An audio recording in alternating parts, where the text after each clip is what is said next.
All right, awesome. We are recording of the video, well, not juegos, but of the show. All right. So again, today we are going to be talking about PvP. We're going to be discussing essentially, kind of at a fundamental level, right? What are you doing PvP wise in general, also in your server?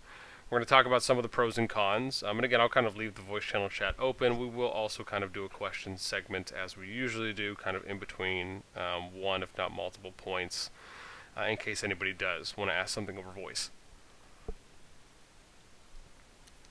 Otherwise, please feel free to use the voice channel chat as it is unlocked. And for any questions that are kind of asked throughout, we will answer those at that time. Okay.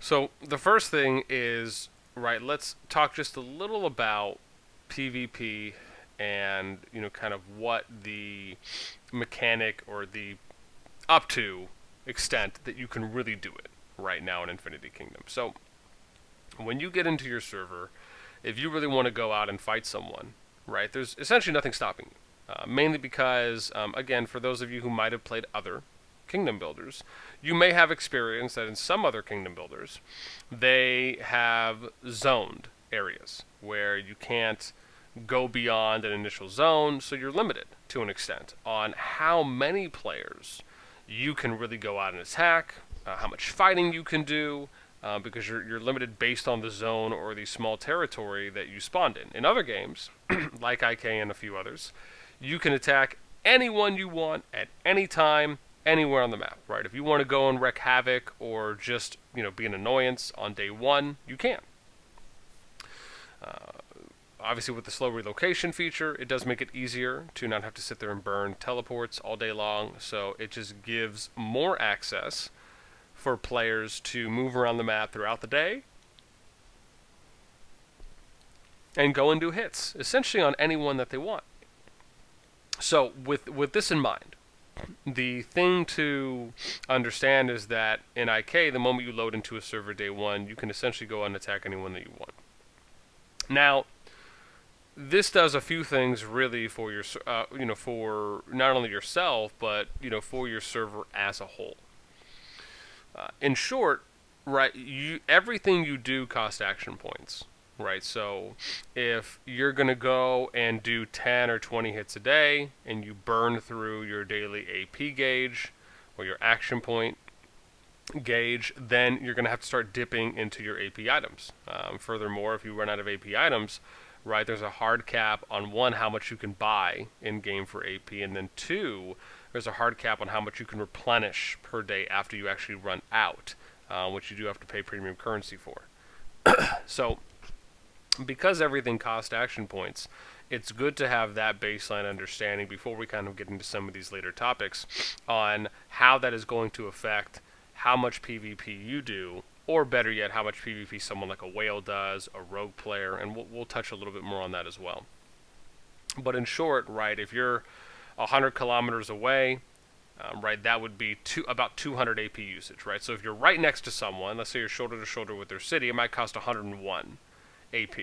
And basically how that works is that for each kilometer away you are, it adds 1 point onto the 100, right? So the closest it could be would be 101. Maybe I've seen some 100s here and there, but usually it's 101 for how much AP it'll cost if you're shoulder to shoulder with a unit or a city. And then if you're 100 kilometers or 50, right, it would be 150, 200 respectively. Now, with that being said, right, giving a little bit of some baseline context, right, what are, and again, this is kind of a question to the group for those that are obviously listening, right, and you can talk about this if you want to give a thought in the voice channel chat, but what do you think are some reasons on why players want more PvP?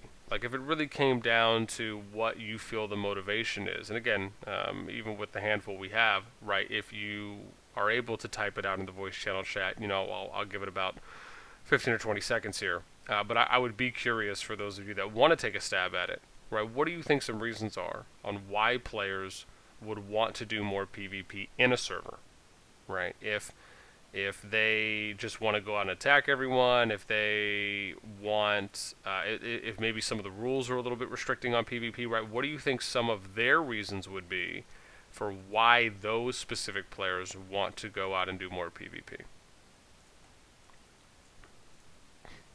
Okay, Champ said maybe rankings. Okay, no, I think that is definitely a good guess. Tristan said honor because daily green gems. Okay, no. I think honor and rankings are pretty consistent with definitely what I would like to say is the majority consensus on thoughts for why players would do those things. Now, some of the additional ones could also lead to players wanting to just wreak havoc, right? They just want to be chaotic. They just want to go out and attack anyone and everyone. Maybe there's an event for King of the Hill, maybe Contention of Lords, and like that's their opportunity to, climb to the top of those boards outside of the honor leaderboards, or just trying to get to a higher, title. Like maybe they're trying to get to count 2 faster. Maybe they want to push past count 2 and maybe go to count 1.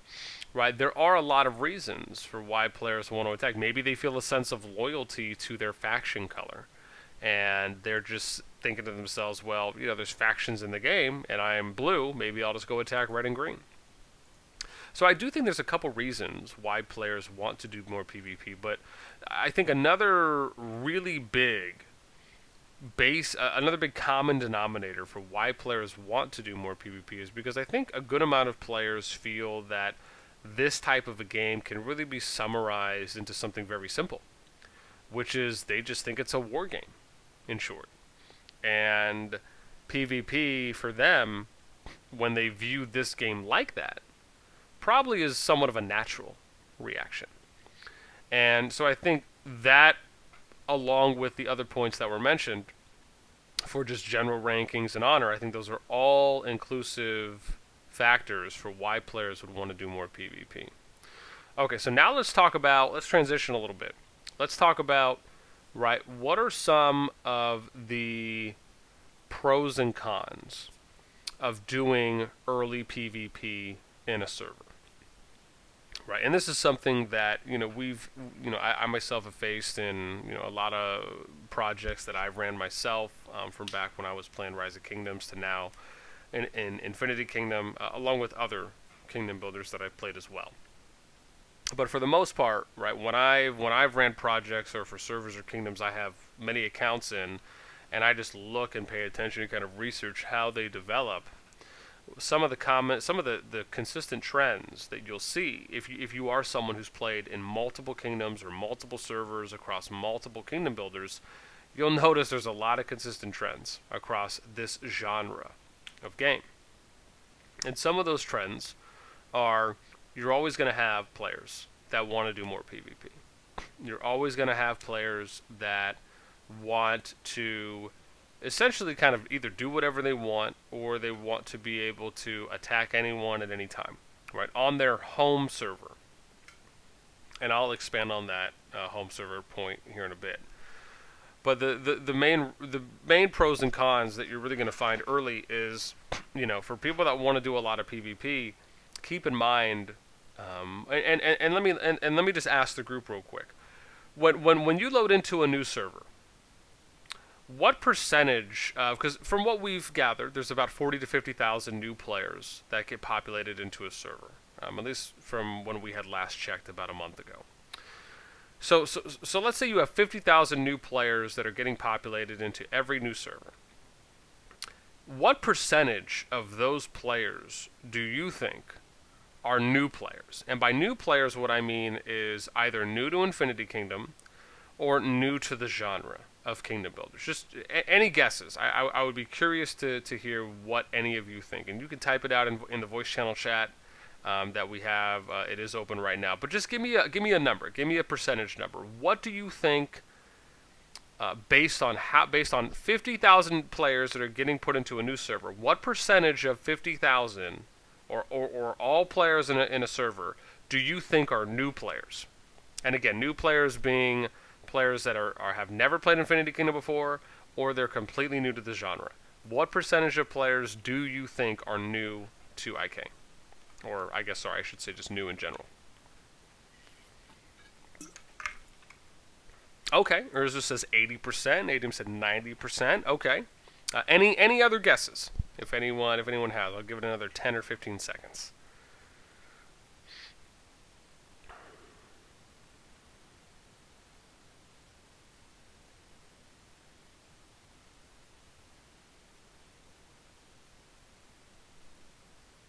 Okay, looks like we got someone else typing.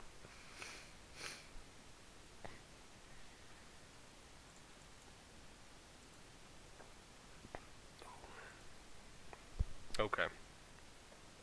Alright, so we got 80 and 90 so far. Looks like Champ is still contemplating.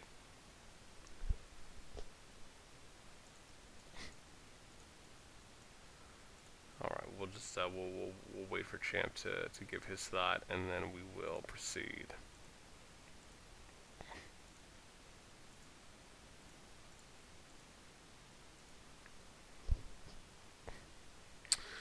Okay, Chess says, I'm new in the game in Server 5, but not new in Kingdom Builders. Okay. So what I would say is, what I would say is I think Nadim is probably, Remtar, what's up? 90%, okay.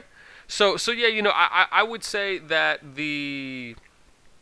I would say that the 90% guesses are probably a little closer.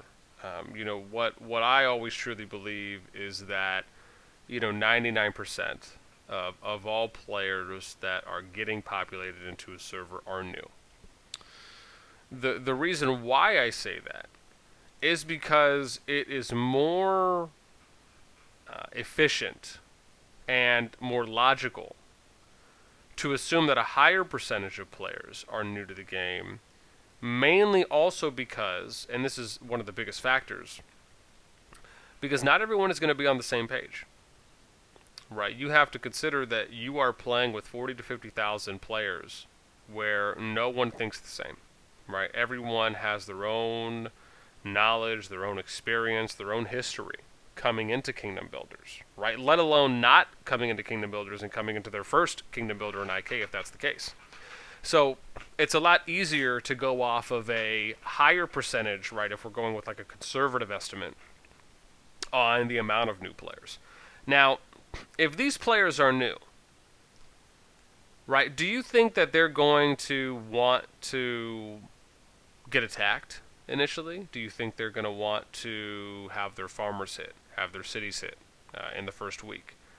Or do you maybe think that they're going to want to maybe progress their account, maybe learn a little bit more about the game, maybe have time to level up, build up their castle?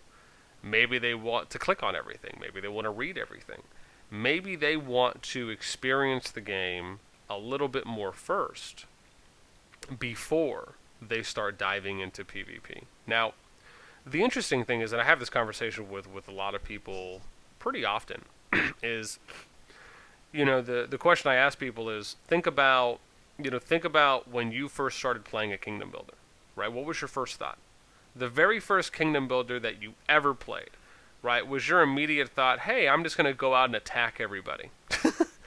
I would assume not, right? I could almost say that I would feel like 100% of people, or 99.99999% of people, did not dive into their very first Kingdom Builder and say to themselves, wow, this game is really fun. Who can I now go attack?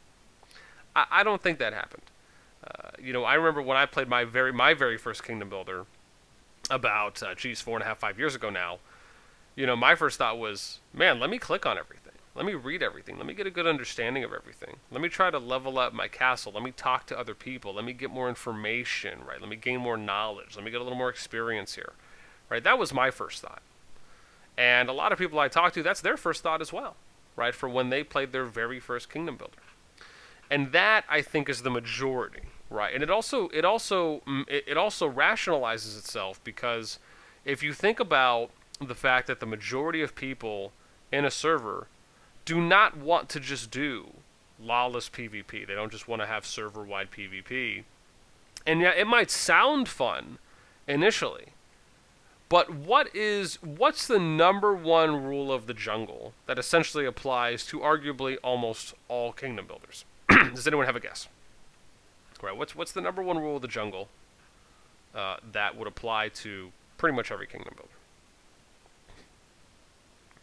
Right. Kill or be killed. Yes. I'm looking for something a little different. Okay. Yeah. A little bit closer. Yeah. Remtar is getting closer. Don't bully the little guys. Does anyone else have another guess? I'll give it a few more seconds. The strongest make the rules. Okay, yeah, no, definitely expanding a little bit further there from Remtar's guess along the same line. So, in short, right, it's all about top dog. Right now, it's funny. I had this anime reference I made yesterday in our management meeting that we had on S79 with our leaders and officers from alliances there, and the reference I made for those of you guys who watch anime, if you do at all, there's a fantastic show that had came out years ago and is still pretty widely popular with its latest seasons, but it's called Sword Art Online. And for anyone who has seen SAO, if you're an SAO watcher, and I'll make this point kind of simple so I don't like dive into the nerdist portion here, is in the first season of SAO, there was an episode, and again I'm not going to give any spoilers, but there was an episode essentially where the main character, the protagonist, was going to seek justice for other players. And he came across the first kind of rogue PK player killer group. And when he did, he made a statement right before he was about to pass judgment. And the statement he made, for those of you who have seen this episode or you're familiar with this, is he basically said that in MMOs, right, that go off of a leveling system is unfair.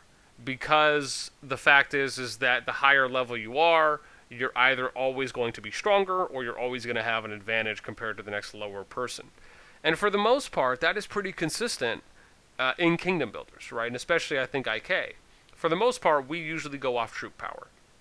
So if someone is, let's say 20k power, right, there's a good chance they're going to consistently beat someone who is, 17 or 18k power. Now, the margin of error probably is a little bit lower, it lessens once you get to higher levels. But it doesn't mean that someone who's 18 or 19k power can't beat someone that's 20k, just as much as someone who's 70k power, right, could possibly beat someone that's 75k power, right? It can happen. But for the most part, the general rule of thumb is that if you have a stronger troop power than someone, right, and it's not a counter element to your element, then there's a good chance that your higher percentage number or your higher troop number than theirs is going to have an advantage in being able to consistently get wins or victories against your opponent. So because of this, right, and now let me tie it all back in, is that because of this, if you do something like server-wide PvP, all you are doing is letting the bullies pick on everyone else. Because keep in mind, right, anytime you do server-wide PvP, who are the people that have the most to gain from doing server-wide PvP? Any guesses? Which players do you think are the ones that will gain the most and will benefit the most from? Okay, the strongest. Number one strongest player. Okay. The whales, top dogs. Yes. No, again, great answers. So, the people that are going to benefit from server-wide PvP are going to essentially be the strongest players in the server. And arguably, right, the number one guy, especially if, he's a decent amount of true power above everyone else, is going to be untouchable. Right? For the most part. Albeit a few exceptions. But they will be able to kind of go around and pick on whoever they want. And that's going to be, it's like the number one guy can pick on everyone below him. The number two guy can pick on everyone below him. Same thing. You just keep going on the list. Right? Number one guy can pick on the number two. Number two can pick on the number three. But those are again, they fall into the minority.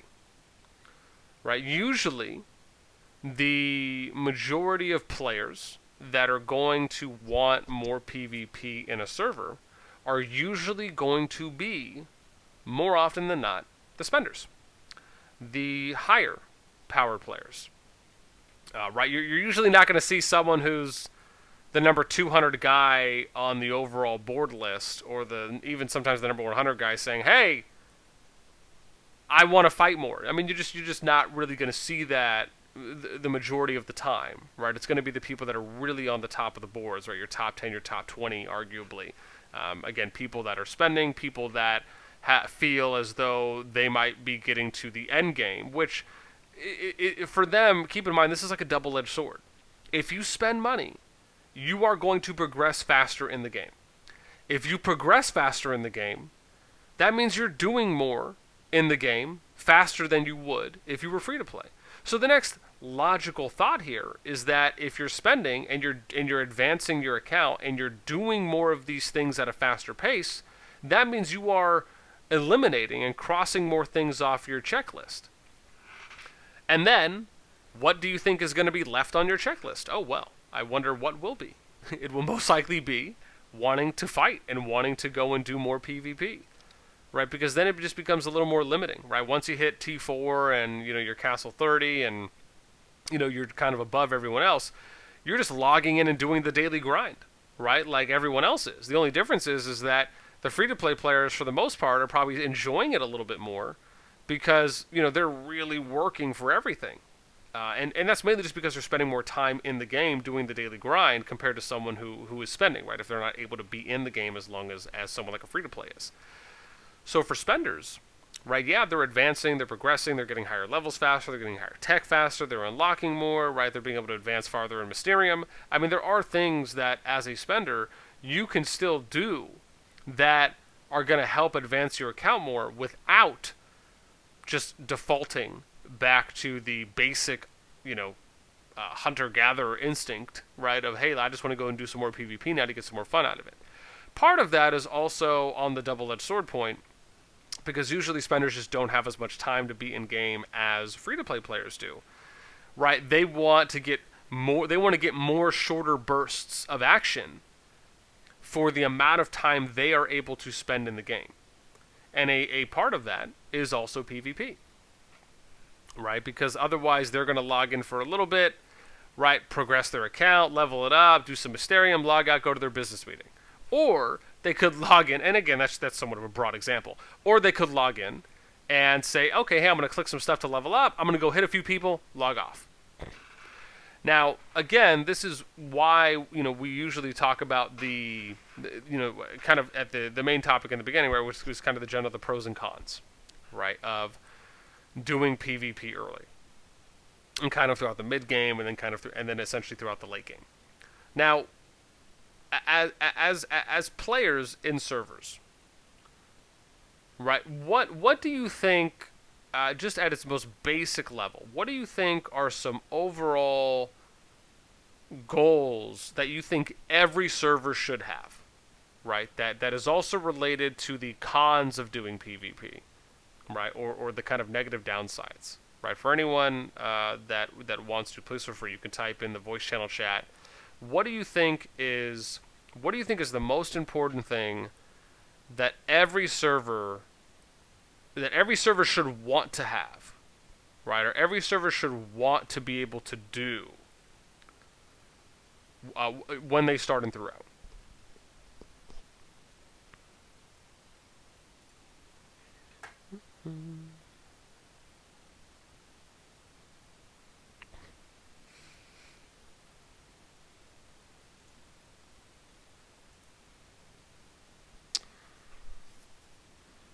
Okay, Nadim says SVS. I mean, don't get me wrong, SVS is one, but there's something a little more important than SVS. GG Tristan35 said balance. Okay, no, balance is good too, but something more important than balance.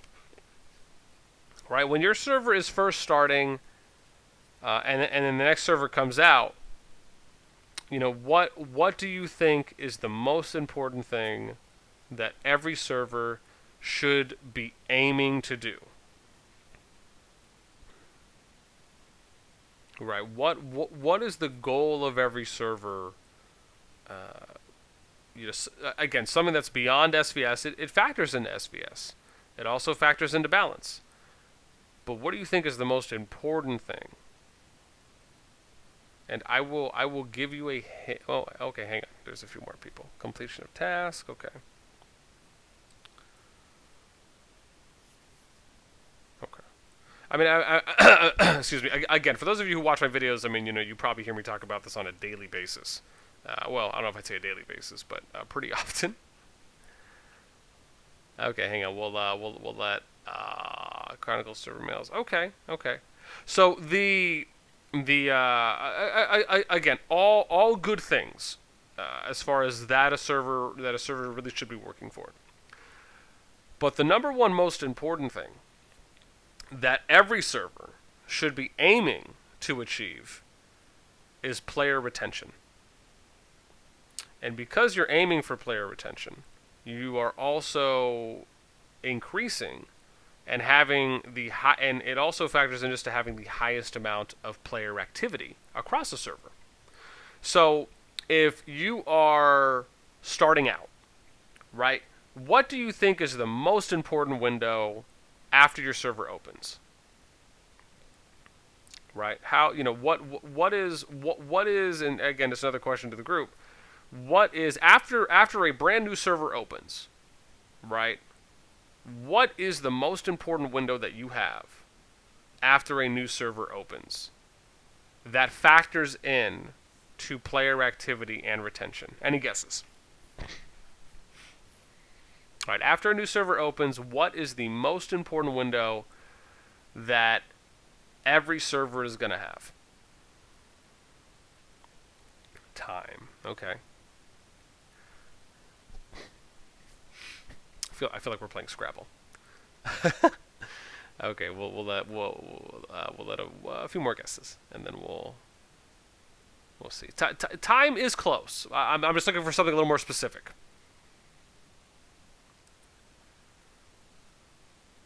Okay, so again, time is close. The most important thing that every server has when they are starting out, yes, it is time. But it is technically the amount of time in between server openings. When you are looking at what we talked about before, right, where you have about 40 to 50,000 players that are being loaded up into a server, the most important thing in the beginning of any server is retaining as much player activity as you can, because keep in mind, every server's window of opportunity is the moment that server opens up until the moment the next server opens. So if you have 2, 3, or 4 days, that is your window of time that you have to get as many new active players as you possibly can in your server before the next server opens. Why is this important? It is important because think of it like this. Let's say you get 50,000 players that load into your server on day one. Think of that number as 100%. Think of it like a health bar. So you have 100% health, which equals 50,000 players. After the next server opens, you will then start losing that 100% on what you are then focusing on, right? So just keep in mind, this is something that is really, really important when it comes to how you are looking to improve the amount of players that are going to stay in your server from day one. Everything you do the moment the next server opens is going to factor into how much drop-off you have from day. And we're going to tie all this back around to PvP and the important part of it.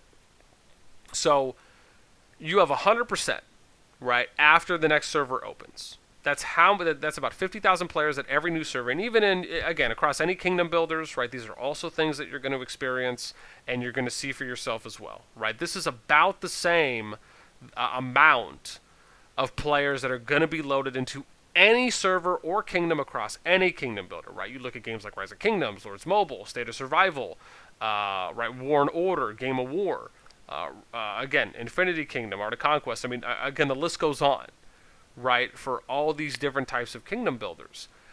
But these are common denominators that are going to apply to every single kingdom, every single server. And so that is why it is extremely important that in the beginning, you are able to factor into helping and contributing to your server or kingdom on trying to keep player retention as high as humanly possible. And keep in mind, everything you do, every decision you make as a player, as an officer, as a leader, is going to affect how much drop-off your server has from day one, right? And really, day one, I mean by day one after the new server opens. Because that's when you stop getting... That's when the bulk of incoming players, right? Because keep in mind, the window between your server opening and the next server opening, any new player that downloads the game is automatically getting populated into your server, right? In addition to any new players that are re-rolling, any jumpers that could be coming in, right, at around that day 3 period, plus or minus, and then anyone else, right, that just might be coming in to check it out. That, again, it doesn't mean that you're not going to get new players after the next server opens. It just means that the amount of players is going to be a little bit lower than usually what you could.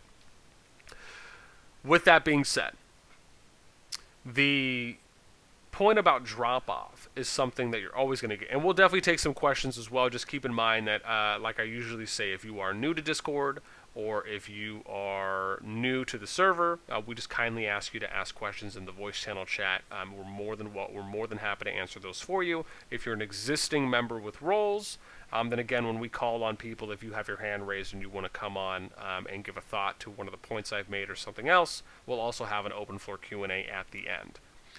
With that being said, the point about drop-off is that every server, any kingdom, is always going to have drop-off. How you minimize that is by doing things, again, lining up with our PvP topic, is by doing things that are not going to cause players to leave. One of those, and probably the most important, is PvP. Right, for servers that have lawless PvP, they have no structure on day one, right? They have no oversight. There's no deterrents that are there that can stop people from going around and just hitting whoever they want. Those are the servers that are most in danger of having a high percentage of drop-off in the beginning of the server. And more often than not, that can have a compounding effect that is just going to keep rolling and rolling and rolling like a snowball. Or I should say a snowball effect is probably more appropriate. And if you're not able to really quell that or to resolve that early on, it can be pretty detrimental for your server. And keep in mind, every server is going to have this, regardless if you have a level of organization or structure from day one or you don't. The only difference is that servers that come in with a level of structure and organization are going to be able to mitigate how much drop-off their server sees. Now, again, with all of that, the reason why, right, and I'm just going to touch a little bit more on drop-off, and then we'll take some questions.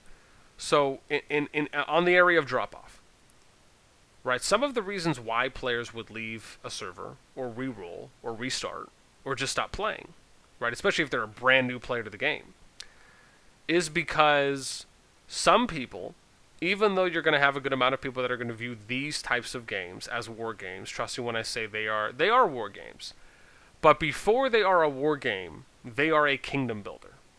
That is really what these games are, in its most authentic form. Yes, you are fighting. Yes, there are times where you're going to war. But war can also mean something beyond what the majority of people assume it means. The majority of players that feel these games are that classify these games as war games feel that war extends to the home server. That war is just me going out and fighting and contesting cities and attacking whomever I want.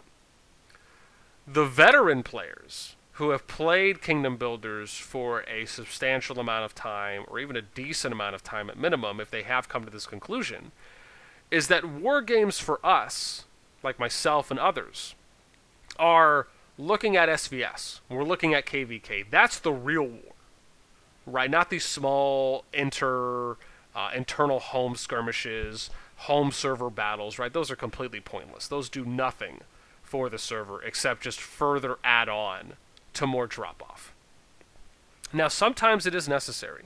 I'm sure some of you have maybe played in servers where you've come across situations where you have two opposing groups or big opposing groups, and they want to do things this way and you want to do things this way, right? Those are reasons why you may, if you can't diplomatically conversate and work things out to try to come to similar agreements, why you may go to war. And you may fight because you're just at an impasse, right? Your side doesn't want to compromise, their side doesn't want to compromise, which is fine. That can happen. And those are reasons why some people in some servers may go to war for those. But beyond that, this is one of the reasons why I love doing these shows, because I think it's really important to talk about what I really feel are arguably the most important topics that no one talks about. I'm sure there's a good amount of you here that have played other Kingdom Builders, right, outside of Infinite Kingdom. If you've ever gone, and I'm sure a good amount of you probably watch other YouTubers or other content creators in those games. And I'm sure the one thought that has probably almost never crossed someone's mind, I would at least argue the majority, as in the 99.99% of people that play Kingdom Builders, if you've gone and watched other content creators from other games, I'm sure the one question that has probably never been asked is, why are these content creators not covering content on kingdom building and everything that goes into it? The majority of content you see, and again, this is not a slight at obviously anyone that does content for Kingdom Builders. It is mainly just to point out that we are playing a kingdom builder, right? We're not playing a progression game. We're not playing a build my city up game, right? We are playing a kingdom builder. And the interesting part to me is that is by far the most important topic, the most important topics that people really should, right? The creators really should be posting videos about. And not to say that that's the only thing. Keep in mind, progression-based content is important as well, right? Talking about, right, how to best efficiently level up your city, right? What text to focus in Academy, what talents to focus on your Lord talent tree, right? What support skills to run on your Immortals, right? Once you start getting to that mid and end game, right? How to best min-max events that are coming around, right? All of that type of progression-based content is needed. But in the same breath, it is not the most important. Can anyone guess why progression-based content compared to kingdom building content is not the most important thing that we as creators really should be talking about, or at least should be talking about as equally, if not more, right? Why would kingdom building content be more important than progression-based content for your individual account? Does anyone have a guess? And I will also take a look if anyone has a hand raised that has roles and has been here for a while. Otherwise, you're more than welcome to talk in the voice channel chat. But just any guesses. Let me know what you're thinking.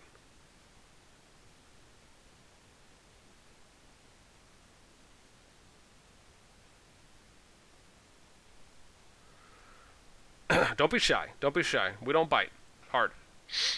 Any guesses? Why would kingdom building content be vastly more important than progression-based content? Does anyone have a guess?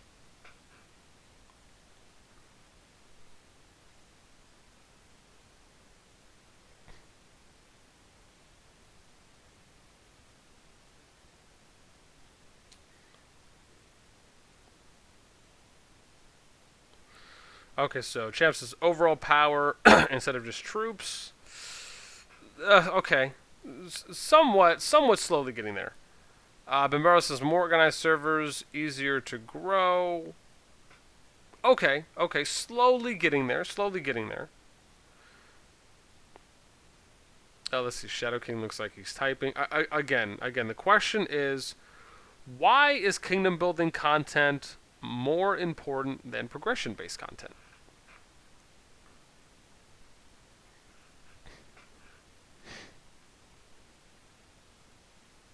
Right. I will give you a hint. Think about who it affects.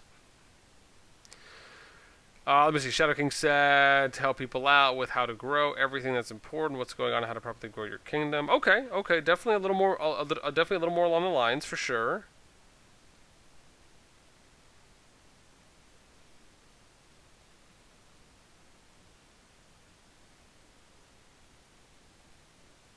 Okay, let's see. Overchamp says not everyone knows how to manage a kingdom. Could not agree with you more. Tristan says so that there is more server activity. Another good point. What I truly believe the number one reason really is for why kingdom building content is more important than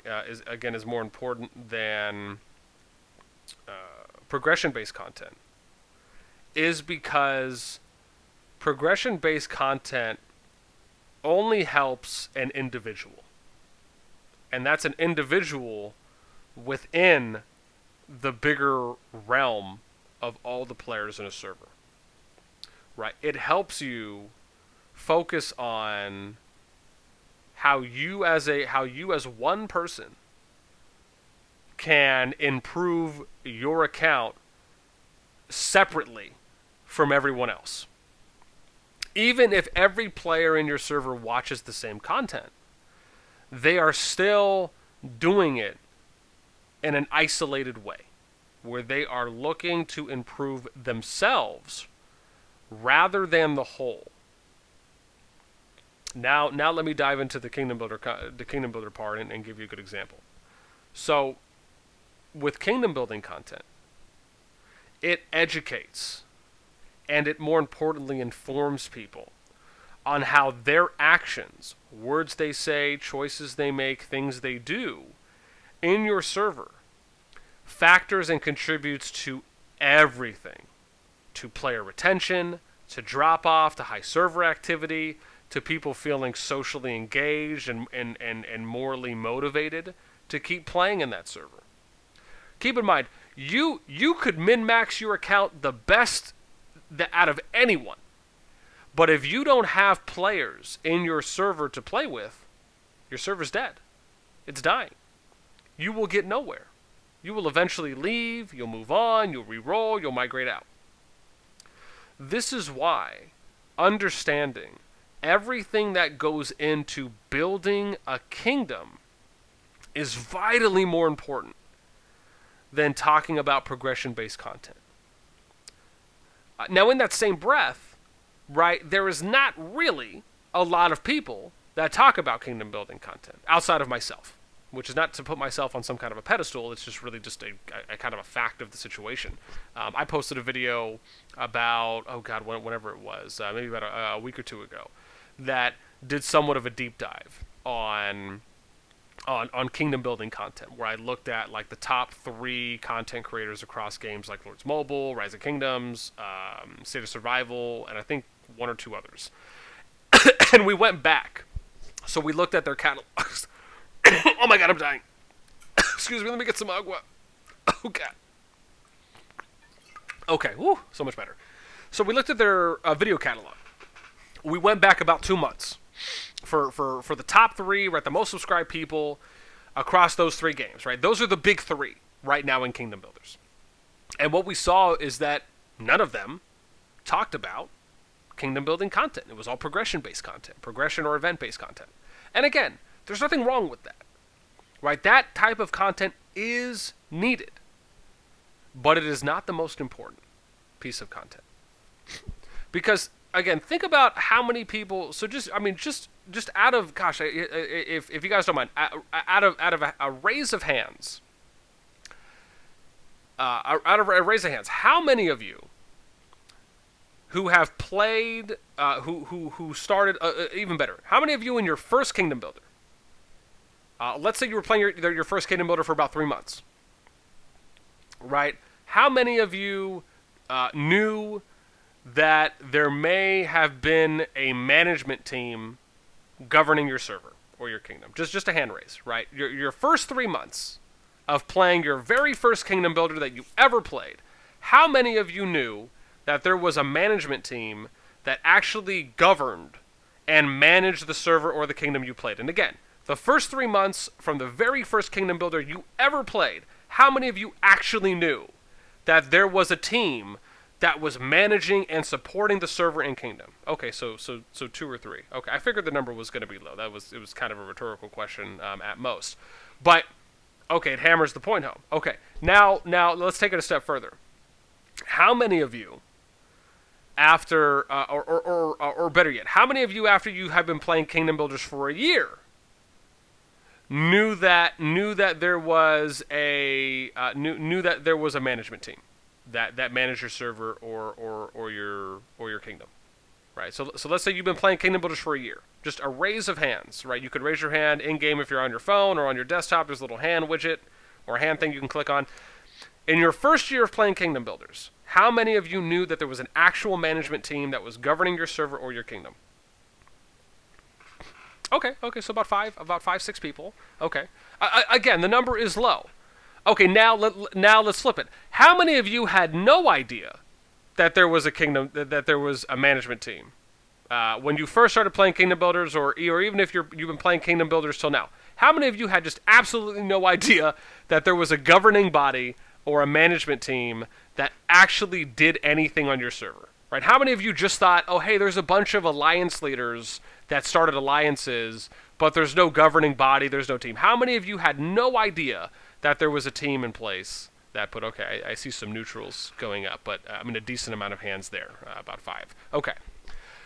The point in me saying this and even asking the question is because there is a severe lack of information and knowledge when it comes to understanding what truly goes in to Kingdom Builders. Right? How many of you here have seen the TV show Lost or The 100? Just a random raise of hands, because this will like really help me make my point even home longer. If you've seen the TV shows Lost or The 100, a raise of hands. Or if you're just familiar with the show, like if you understand the premise of it. If you've seen the shows Lost or The 100, raise your hand. Okay, so about 4 or 5 people. Okay. So in that case, I'll have to do a little bit more explaining, but thank you for that. So in the show Lost, right? It's these group of passengers on this plane. It crash lands at this island, and again, let's say there's 100. I'm just gonna give an example. It's like 150 people on the plane, right? What do you think they have to do, right? You could let me know in the voice channel chat, right? What do you think these people, if you have 100 or 150 people that are stranded on an island, right? No one knows anyone. No one knows what to do next. What do you think they need to do? Right? Just some guesses, right? What do you think are the next steps? What do you think this body of people have to do on essentially this terrain of land that has nothing, they know nothing, right? What are their next steps? Hunger Games? Bambaro, no, fantastic. Thank you, Katniss. I appreciate that. Lord Almighty. Survive? Just to survive. Okay.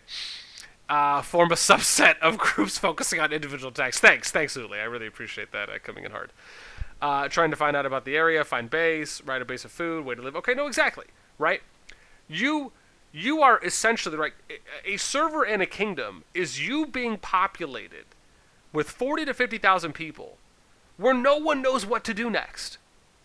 Right? That's how you have to look at it. No one has any idea on what they are going to do next, outside of, I need to level my account, and maybe I need to join an alliance. right? Those are like the basic two fundamental things that players are going to do. And then, of course, you'll get into the more smaller minorities of people then saying, okay, well, I'm leading an alliance, so I probably need to go and attack something or try and do an objective. But that is always going to be the minority, right? Because there's always going to be, you know, a couple hundred alliance leaders at most after a couple days has been filled out compared to the 40 to 50,000 people you're going to have on the server, right? As an average player, your initial thought is, I need to level my account up, I need to gather, I need to get my castle as high as I can, I need to min-max this, and then you need to do other things that are related to your playing, as I said as well, right? Joining an alliance would be another example of that. But that is really the extent of where it goes, right? Alliance leaders, and to an extent officers, but mainly leaders, are going to be the ones that are going to tell players what they're going to do next. Right? If you're not in an alliance, you're probably not going to go and attack a city.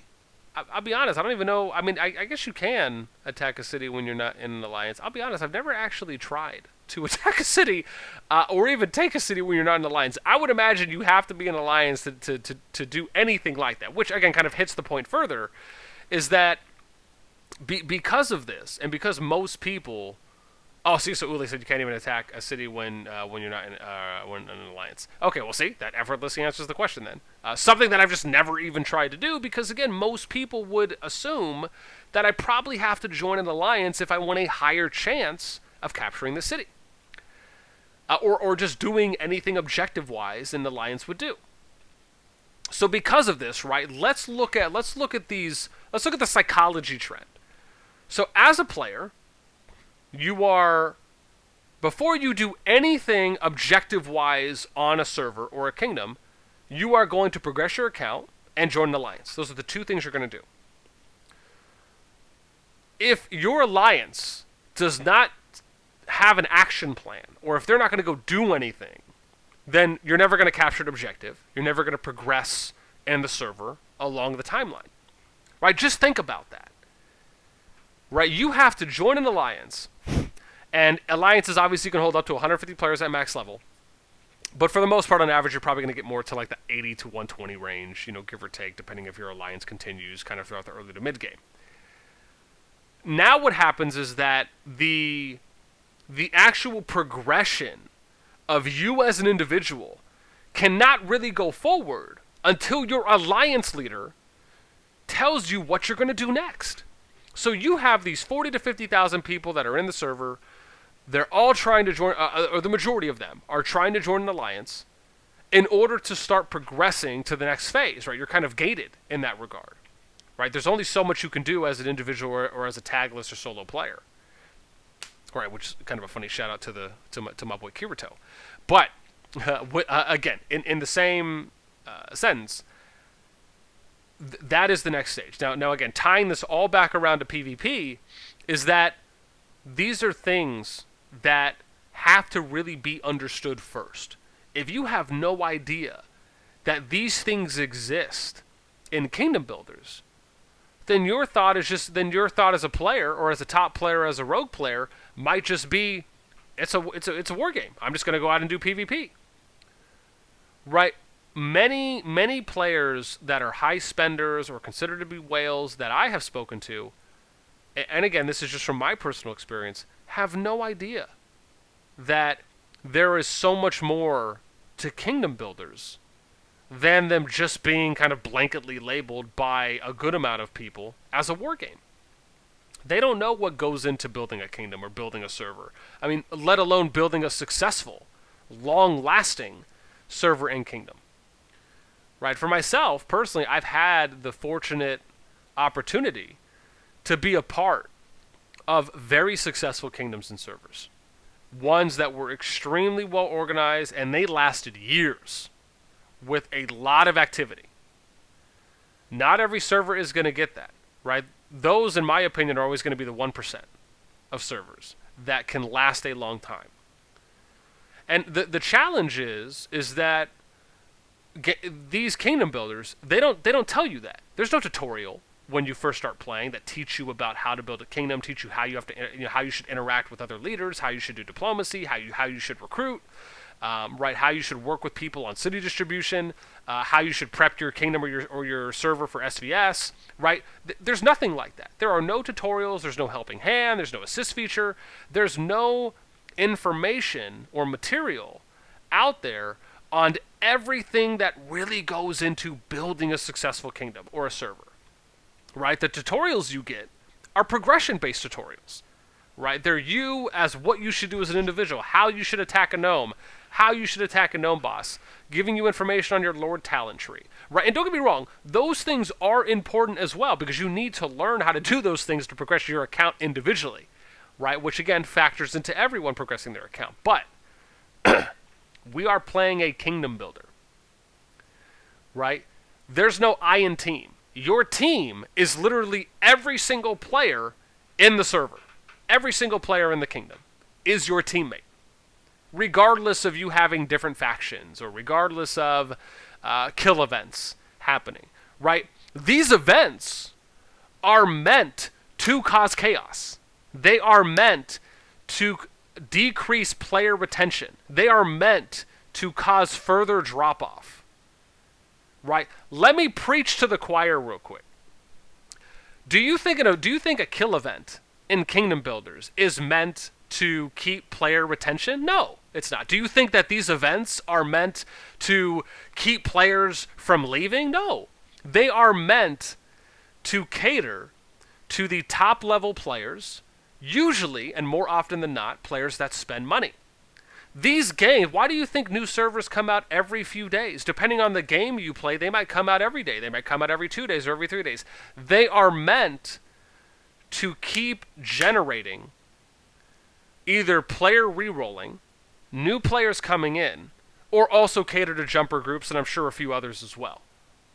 And because new servers come out, you're always going to have whales, you're always going to have a top spender or a group of spenders, right? That is what these games, in essence, are really striving for, right? And it's also why the companies can make money, they can keep putting out new content, right? So it is kind of a necessary circle of life, but it does not mean that we as players have to always fall victim to this roulette, if you will, this spinning wheel, right? We can still do better. We can still be more organized. We can help players save more money in the long run. And that is exactly what I do, right? So if you're someone who's been a part, right, there's a few people that are in here, like my buddy Ulevin Bambaro, right? They play in 79 with me. They've even been a part of previous jump projects that I've put together. This is what we focus on, right? We do things like fixed kill events. We do things like, and again, this is something very common that you'll find in other kingdom builders, right? Doing fixed events. And let me just give you an example of how impactful this can be on someone's wallet. When you do fixed events, what this really means is that you are telling players in your server, your kingdom, that the top 15 or the top 20 spots in like a King of the Hill are reserved for people, and I'll just give you an example of one variation, are reserved for the top 20 players that are on the overall rankings through the first 4 events or the first 4 stages in King of the Hill. The reason why this is important is because Kill Event, which is typically always a stage 5 event, right? These are very similar style events. You'll find these across multiple kingdom builders, even if they're worded or they're named differently, but they are common denominators and trends that are going to happen across every server, every kingdom, and any kingdom builder you're probably ever going to play. Is that when kill events come around, and really by default, these types of 5-stage events are designed for players to spend resources and spend money to get to the highest placing they can per stage, which factors into their overall ranking. And then when you finally come to kill event, that is when you are usually going to see people go all out. But how are they going to climb to the top of the boards on kill event? What do they have to do that? They have to attack players. And what happens when you have multiple spenders that are all vying for the number 1 spot? So just a question to the people. If you have multiple spenders that are trying to place number 1 in a kill event, who do you think that affects in your server?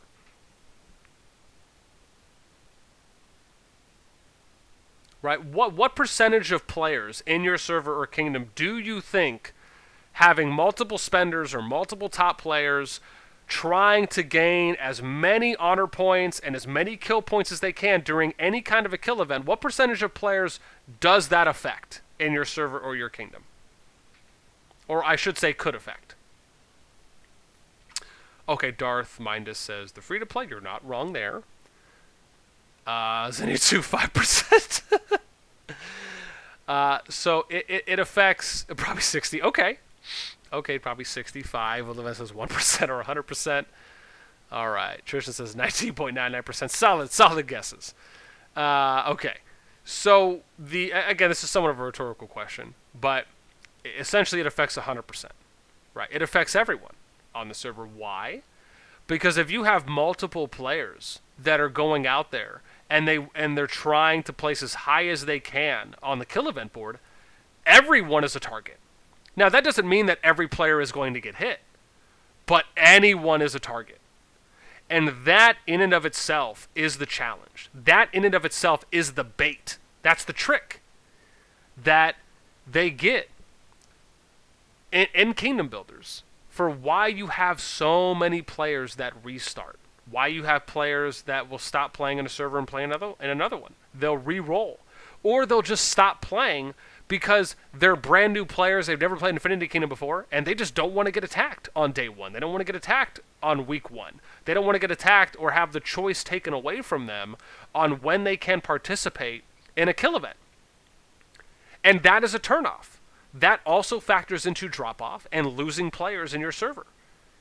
Right? So that 100% that you started out with after day 3 hit, because of all the PvP that's going on, and because PvP is the number one cause of drop-off and the biggest factor, is why you're going to get people that are going to stop playing for various reasons. Or at least I should say stop playing in your server or your kingdom for various reasons. This is like the pulling the curtain out from behind the stage to see what's really back there. Right? This is the thing that no one in Kingdom Builders is probably ever going to tell you. Right? Or I should say the majority of people will probably never tell you this. But it is the truth. And again, it is not a bad thing. Right? We're not saying how dare you, game developer. Right? Nothing at all like that.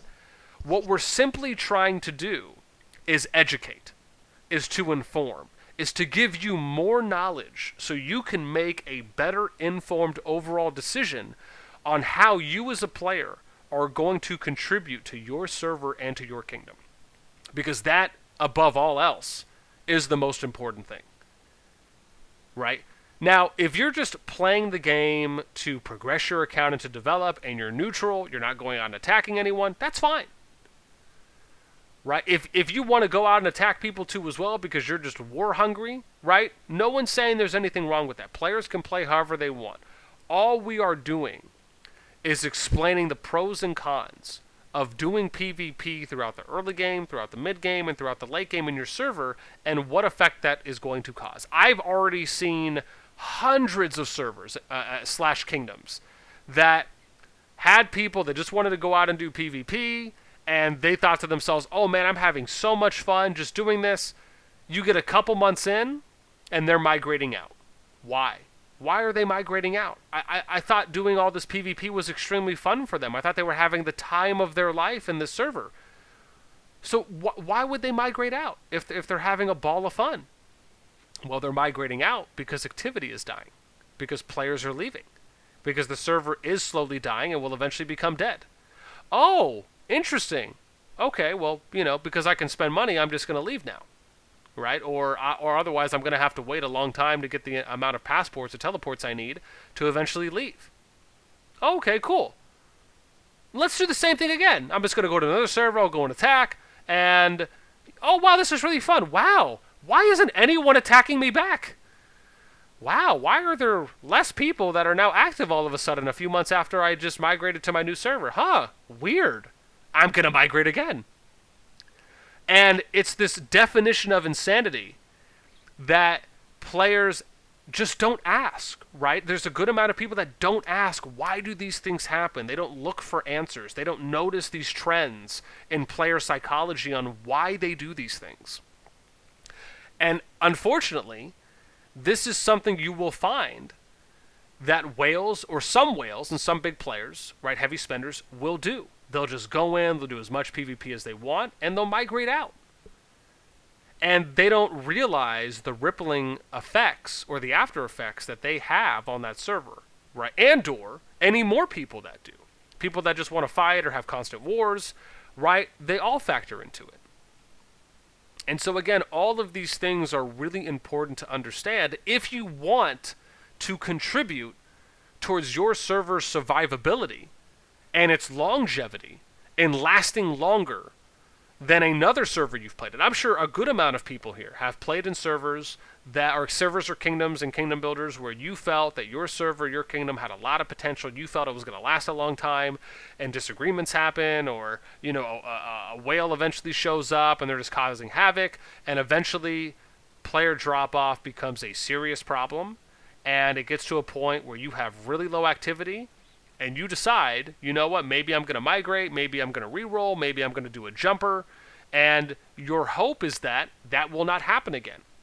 But in the same breath, how much are you, as a player, really doing? If you have experience, if you've seen these things happen before, how much are you contributing to your new server? Are you a part of management? Are you speaking up? Are you giving people feedback and constructive criticism on experiences that you have had before, on how we can do things better this time around? All of these things are vastly important, right? It's that out of sight, out of mind. Inaction is an action in and of itself, right? I can't tell you how many people I've had conversations with throughout my years in playing Kingdom Builders that have a lot of really good knowledge. They have good experience, but they never speak up. They never join management. They never join a department. They never fill out a survey, right, for kingdoms or servers that do like Google Form surveys, right? This is something we do in kingdoms that I'm in, right? We love to survey and to interview and to ask questions for the player base, right? We keep it super simple. We'll ask like 2 or 3 questions, and that's it. People don't want to sit here and fill out like a 20-question form, right? But a couple questions you can bait some people into, and it's good to look at questions that you're not answering. It's one of the reasons why in S79 we do town halls, right? We have a town hall later today for our server. We promote this in Kingdom Mail. We promote this on the Discord. We message leaders about this. We message the top 300 players about this, right? We inform people that we have these meetings, or that we have things, for example, if they can't make it, we record them. So we upload them as VODs. People can go and watch them even if they're not able to make it. This is important. Again, not all the servers do this. This is something that, in my experience, the minority, right, the 1% of servers that truly care about their player base, that truly care about player retention and keeping activity as high as possible, will go out of their ways to do this, right? Again, one of my officers in 79, as a part of another alliance, Ulevin, who's here, and Bambaro as well, right? They're players that, these guys go out of their way to help in diplomacy. They'll consistently message our top 30, our top 40, even 50 alliance leads, and just help give them information right in the beginning. Why? Because you don't have access to Kingdom Mail that early. You have to wait until you complete the 3 days of COR of the first round. These are all things that are extremely important that you have to put work in, right? It's like that Shia LaBeouf gif, right, where he's like, just do it. Like, you really have to care about your kingdom and all the players that are in it if you really want to play the game where you're going to enjoy. Keep in mind, you having a successful kingdom and a successful server is how you as a player are going to have a better overall gaming experience, right? What happens in your server and kingdom is going to be a direct reflection and an effect for you as a player. If your server and your kingdom is more healthy, and you have more player retention, more people are on the same page, you are going to have a better time. Why? Because the majority of players do not want to go out there and just PvP all day long on their home server, right? They want to progress their accounts. They want to really understand the game. They want to be able to just play. And it doesn't mean just play as in I want to go and attack anyone I want. They want to be able to really understand how they are going to be able to do everything they can to be as efficient in min-maxing their accounts. Right? That is what something like server versus server's for, that obviously thankfully has been announced now, that you go in and you educate your players. That is where you flex. That is where you show off. You don't show off in your home server. Right? That does nothing for you. That's a waste of time. That's a waste of life. That's a waste of resources. You don't do that. If you want to make a name for yourself, right, which is surprising to me, because if you spend money and you're a whale, why would you not save everything you can and go hard as you possibly can in SVS? Do you realize how much content coverage is going to be in SVS? You know how many people like myself and other CCs are going to be putting out so much quality content on SVS? Do you realize how many shout-outs we're going to be giving to, like, the true warriors of SVS? You want to make a name for yourself? That's where you do it. You don't do it on your home server. You know? I mean, sure, look, you want to be the biggest tadpole in your little aquarium tank? That's cool. Or do you want to be the killer whale out there in the ocean, right? Getting recognition because everyone knows your name. Right? That's where the true clout is. That's where the true valor is going to be earned. It's in SVS. It's in KVK. It's not on your home server. And that unfortunately is probably the biggest thing that the majority of players have just not realized. Is the majority of players just think that this server, and that's because the majority of people don't know about things like SVS. They don't know about things like KVK. Right? They don't know what the true value is for it. And that's partly because we have to educate people. We have to inform them of these things, so they know that there's better ways for them to use their resources, to spend their time. Whew. Man, I feel like my passion bubble just exploded. So,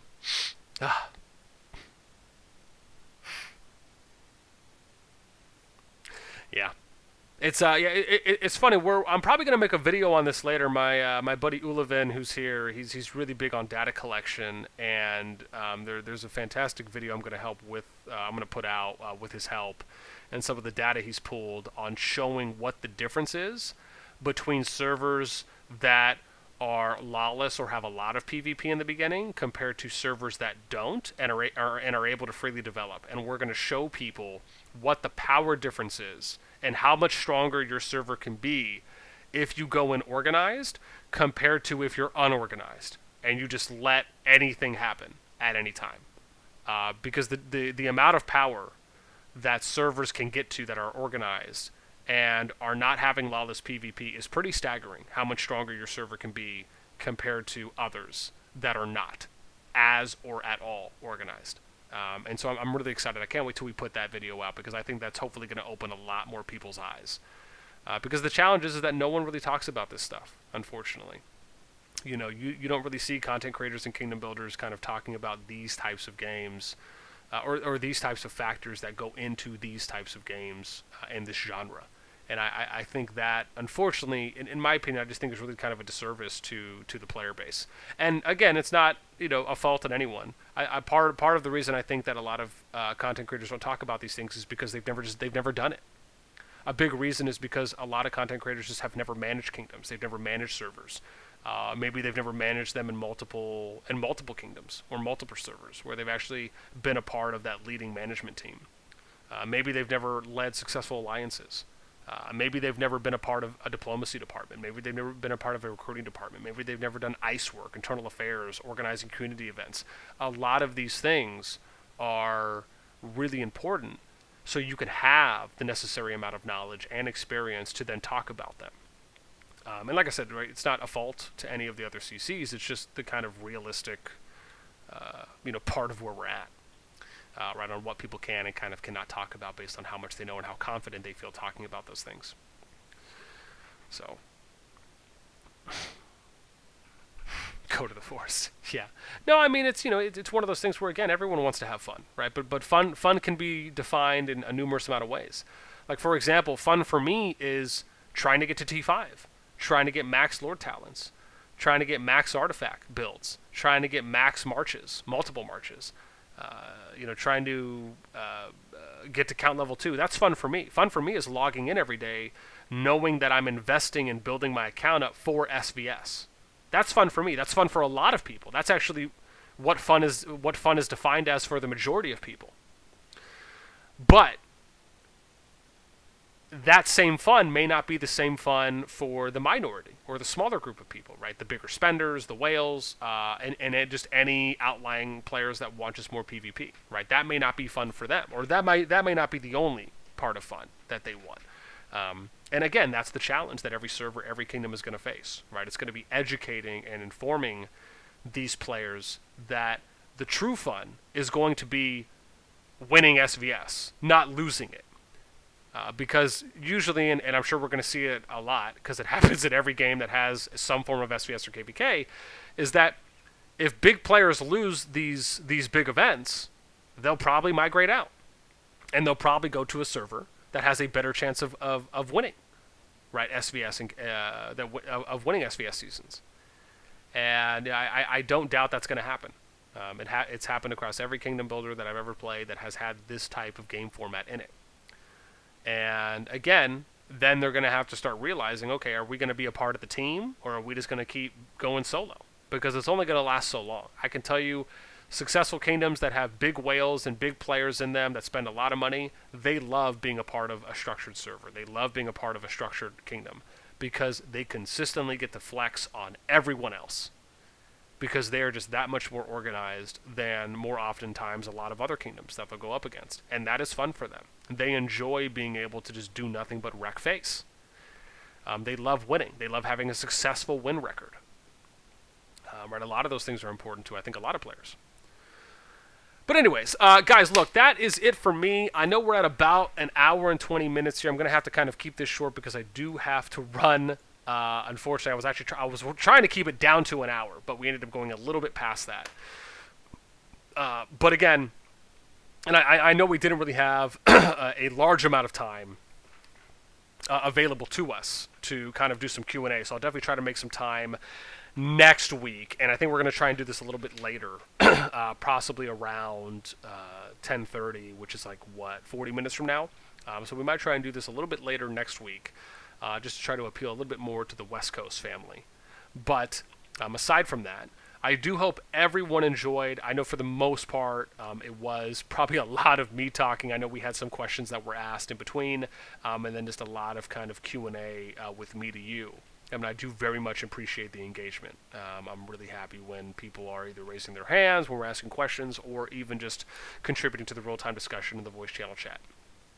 I do hope, if anything, as my last kind of final farewell nod here, that anyone, if not everyone here, was at least able to take one thing away from this topic. If you were able to learn one thing, if you took one thing away that you're able to apply to your server, to your kingdom, or maybe to the next server or kingdom that you go into, or even if it's something that maybe now makes you want to be a part of a management team, maybe it makes you want to reach out to leaders and see if they have a kingdom Discord, if you can contribute in some way, shape, or form. I mean, even if it's one thing, right, that is always my hope at the end, right, is just to try and give you more information so you can make, as players, as officers, and or as leaders, right, for any that may be here, where you can make a better informed decision because you have more knowledge now. You have more experience.